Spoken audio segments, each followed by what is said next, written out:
Bir belə gün görməmişdi güneylər.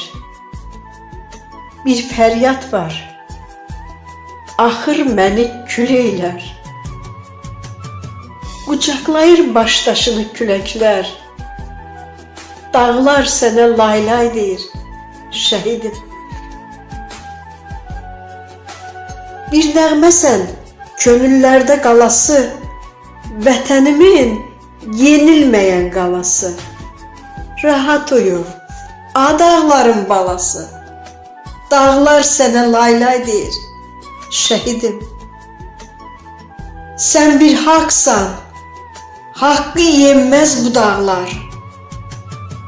Bir də səni verər, verməz bu dağlar. Hər oğula layla deməz bu dağlar. Dağlar sənə laylay deyir, şəhidim. Bir zirvəsən, ucalacaq dünyada. Sən cavansan, qocalacaq dünyada.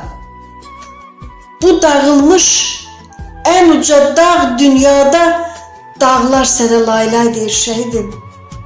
Dağlar sənə laylay deyir, şəhidim.